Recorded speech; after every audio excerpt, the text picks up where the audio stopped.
Hello, welcome back.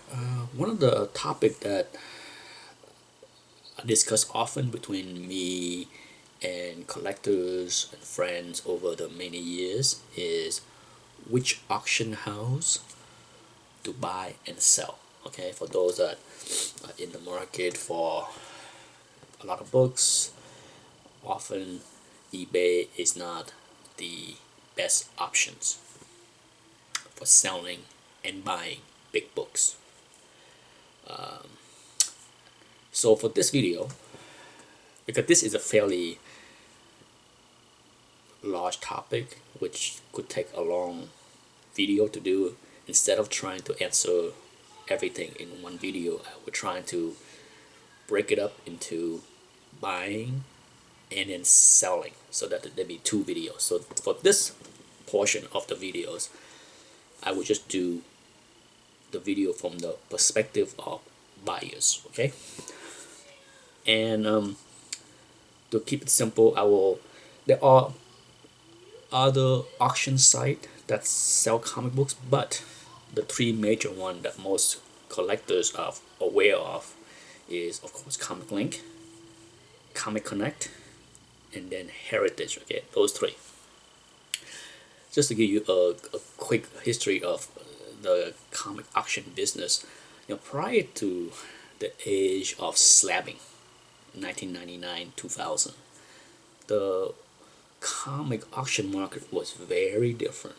Okay, for those that have been in the hobby long enough, you can remember seeing auctions held at Christie. So I can never pronounce this. Sabati? No, I can't pronounce it. But there are auction house auctioneer that specialize in fine arts and other things that used to auction off comic books as well, until Comic Connect and Comic Link become the household word after the year 2000. Prior to that, Comic Link was not a player. But okay, so you have those three major player, and if you go to any of their website, I'm sure those that watch this video already aware of all three, so I don't need to put a link. But if you need me to put a link, just contact me. You know, Heritage have weekly auction. Every Sunday they have an auction with hundreds of books from Golden Age to moderns. Okay, as well as magazine, and on a weekly basis, and then on a monthly basis, they don't have a monthly auction like Comic Link, and Comic Link has different level of auctions. They have the monthly one, and then every quarter they have the feature auction where they have a lot of mega books. The less prominent auction is one where you see, say, in January and February, where it's not features. Well, February is features, I believe. Like I said, every 3 months or so they have a feature where that you see big books, and then for the rest of the other month it is more of the run up in the mill, sometimes mid grade and even low grade slabs. Okay, but for the big guns feature auctions, you get mostly high grades and big books. Heritage have the big auction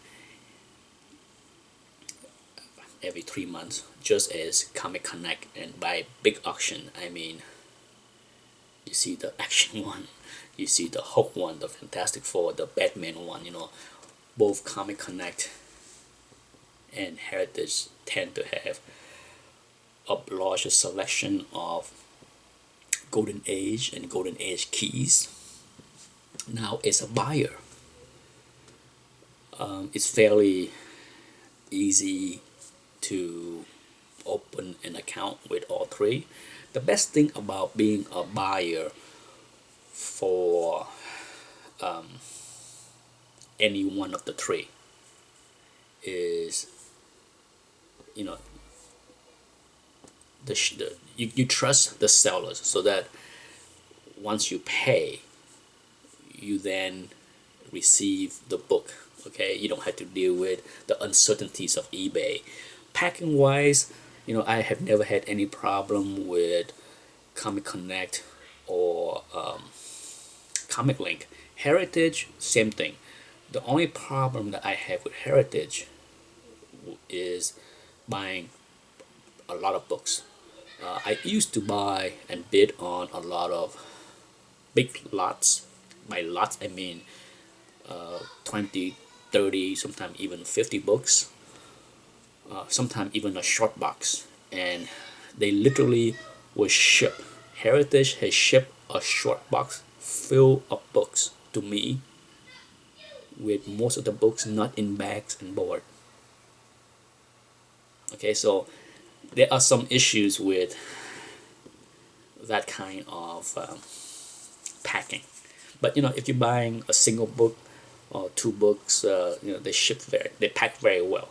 It just only when it is 10, 20, 30, 40, 50 or more books, then it becomes just for the lack of a better way to describe it, lazy way of packing. But I would never send 50 books that way. Okay, I certainly would not send 60 or 70 books in a short box with no bags and board. So as a buyer, the best thing for the buyer is, I it's fairly easy and painless to open an account with all three to be verified. Now, the good thing is that most of the time they do a very good job with packing. The only time where I had some complaint is not as fast as buying it from somebody privately through the CGC message board or on eBay. A lot of time, I buy something in eBay and literally in 2 or 3 days it's there. With the auction house, sometimes it take weeks, okay, to get your books, because I don't know, wow, they may cash your check, your payment, but your books might not be shipped out for at least days, if not weeks. Okay, so that's the drawback of the way they ship out their books. Okay, I have rarely sent a check or make a payment to any of the three auction houses and receive the book in 3 days. I can't recall. I literally cannot recall.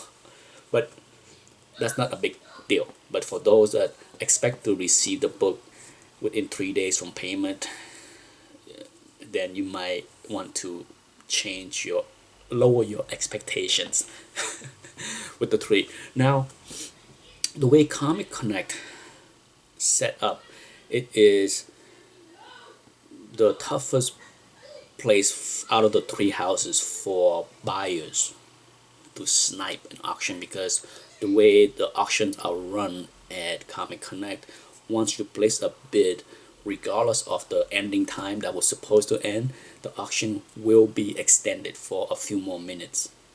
It's been a while, but I think it extended for 3 minutes or maybe 4. I don't remember, but let's say the auction is running down to the last 5 seconds and somebody decide to throw in a higher bid. Guess what? Automatically the auction ending time is 3 minutes or 4 minutes longer. Okay, regardless if it's 3 or 4, that's what happened. And then the same thing happened again if the clock wind down to the last 2 seconds and somebody else throw in another bid, then it extended again. So it's good for the sellers because it makes sure that everyone have enough time to process and think about it and place the bid. But as a buyer, it is somewhat unnerving to place a bid and sit there and cross your fingers and pray that nobody else want to outbid you, because there is plenty of opportunities for anyone else to outbid you. So as a buyer, that's one thing about Comic Connect that I'm not a big fan of, but I think it's a good system. I think as you know, as a consignee, if I was selling my books, I think for my big books, I definitely want to go the route of Comic Connect, but that, I would save that for the portion of the sellers. But as a buyer, Comic Link have set ending time, so there is no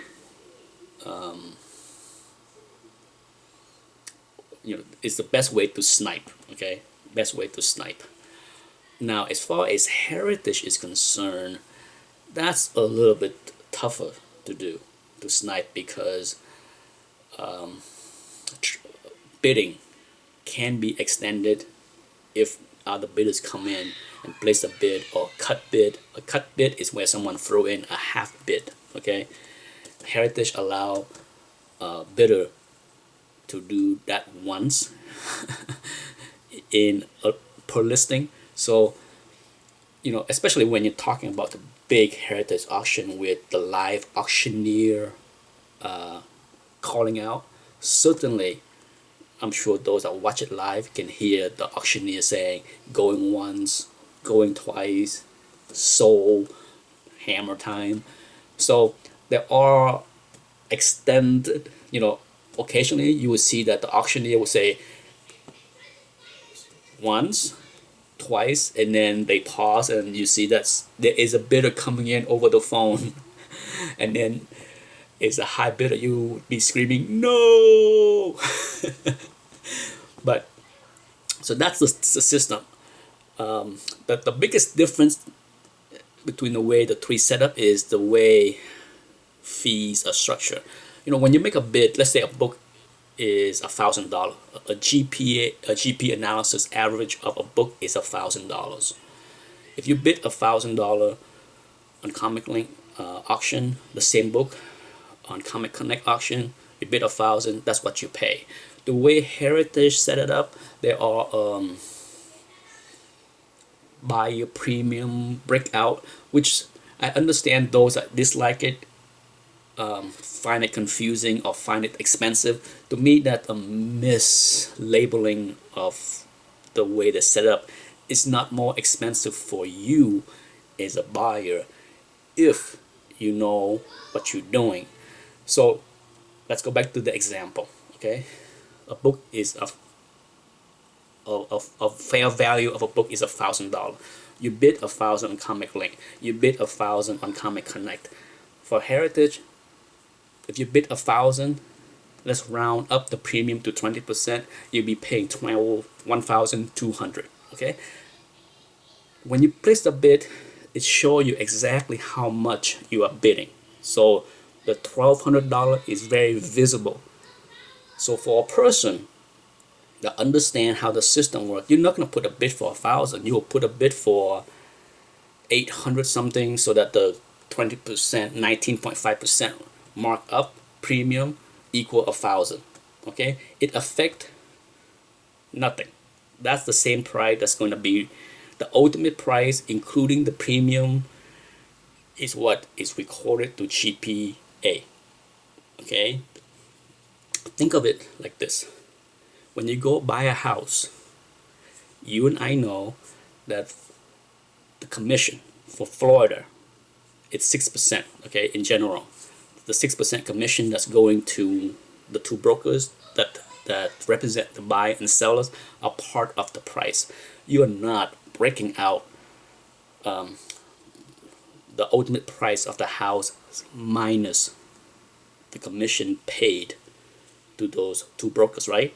So, I have heard many arguments of people complaining, oh, that number should not be recorded to GPA. Why not? When you look at other things that you buy on anything from car to house to whatever, you do not break out the commissions at all. So to me, the argument that GPA should not record the the total price, commission, fees, premium included, is a final price. Now, last I checked, Zillow record all real estate sales, including the embedded commissions of the broker in itself. Okay, so as far as being a buyer on Heritage, surely I understand that some people may not, some newer collectors, bidders may not understand fully the system, and then they end up overpaying because they put down $1,000 on that book in the example that I have been using, and ended up paying $1,200. Okay, surely that can happen, but ultimately, for most people that are familiar with how Heritage work, if you factor in the premiums that they give you, Heritage will provide that number. It's the moment you put in how much you are willing to bid. It's not a mystery. The premium is just part of the cost. Okay, it could easily happen to Comic Link or Comic Connect to break out that 10% that they charge, but they don't do it. Okay, so in many ways, to me, it's a non-issue. Okay, every time I place a bid, I compute. I use my pen and paper to compute what I'm willing to pay minus the premium that they will tag onto it to make a bid. So it's not a big deal for me, but I understand the view of many buyers that dislike that. Okay, I understand, but at the same time, to me, if you overpay because somehow you messed up the bid, then you have yourself to blame, because they provide you the ultimate price that you are bidding on, including the bid premium. And that, so as far as a buyer, hopefully I have explained and compare the three of them. To me, as a buyer, it doesn't matter. I don't have any loyalty, love, or hate for any of the three. I have bid books at all three many times over the past many years. I tend to win the least at Comic Connect because of the extended bidding system they have.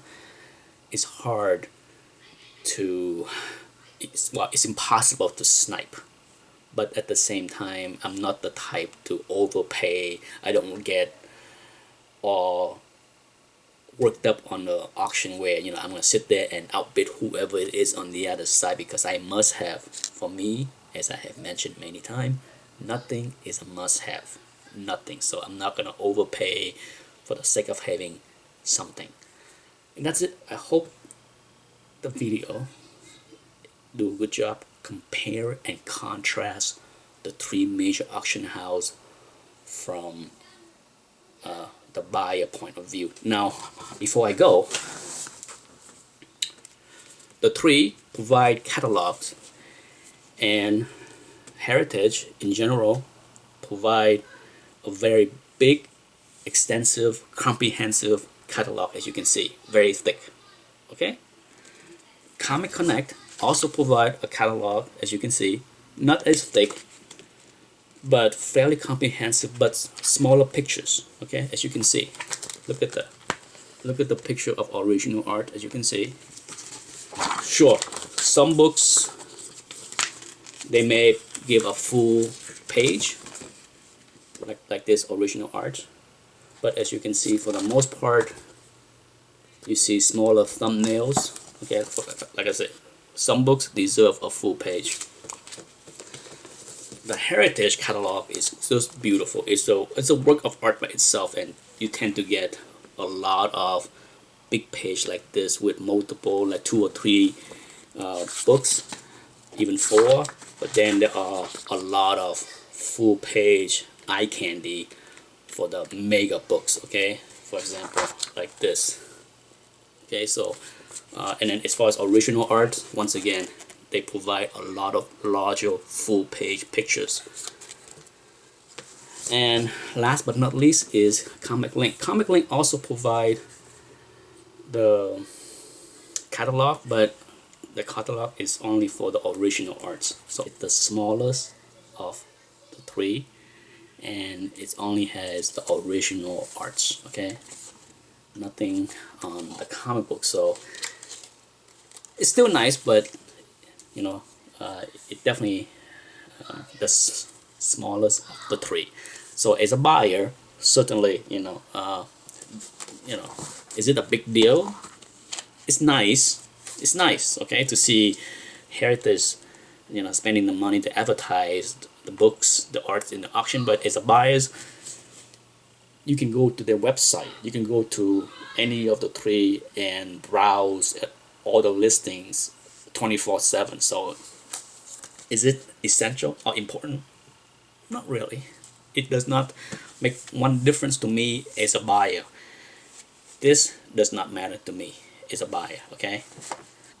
The last thing that I want to bring up as far as being a buyer to differentiate the three is scans.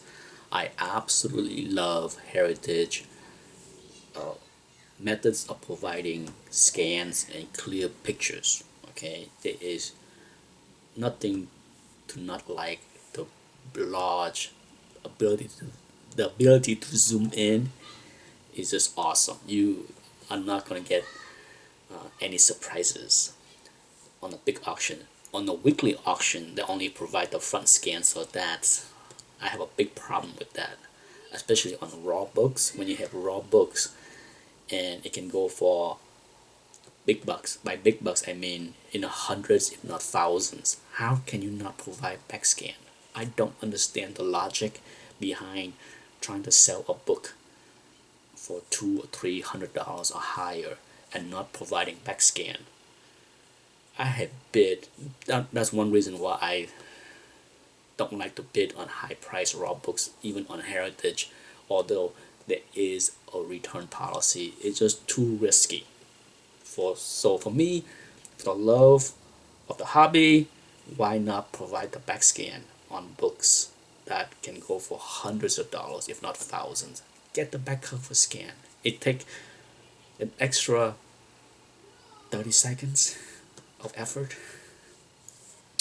Now, Metro scans are also decent, not as big, not as close up as Heritage provide, but sufficient. Okay, so for that big auction, I have no complaint there. Now we get to the elephant in the room, Comic Link. I have complained about this for many years, and as long as people keep bidding and they keep getting good money for the books, they're not gonna change. So I'm not a big fan of Comic Link lack of back cover scans on their auctions. It's a shame.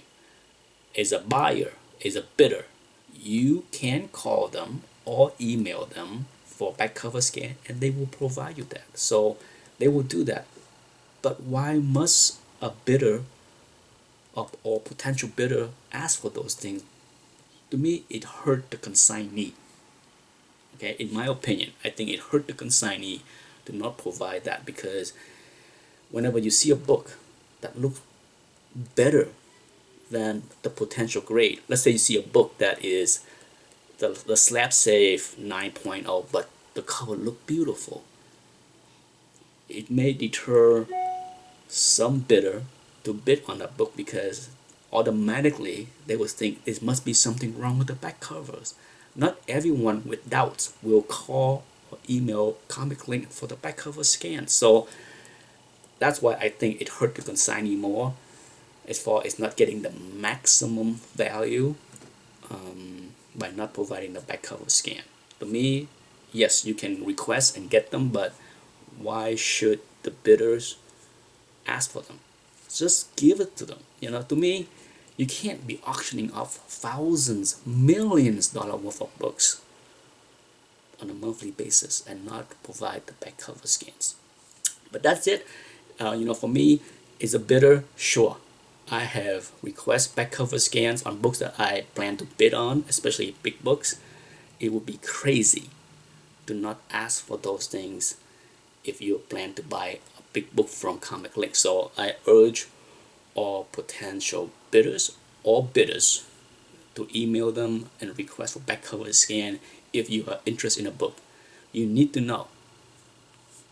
There's no way to throw hundreds, if not thousands, into a bid and guess what's going on the back cover. Don't do it. Do yourself a favor. Ask for a scan. They will email it to you. Okay, just don't wait until the hours before the auction end and ask for it. Ask for that a few days ahead, a few weeks ahead. You get plenty of time to ask those kind of questions. So at the least, ask them to provide the back cover scan for the books that you want to bid on. And that's it. That's my comparison between the three major auction house from the buyer perspective, from the bidder's perspective. I will do a separate video from the seller slash consignee. Okay, thanks for watching.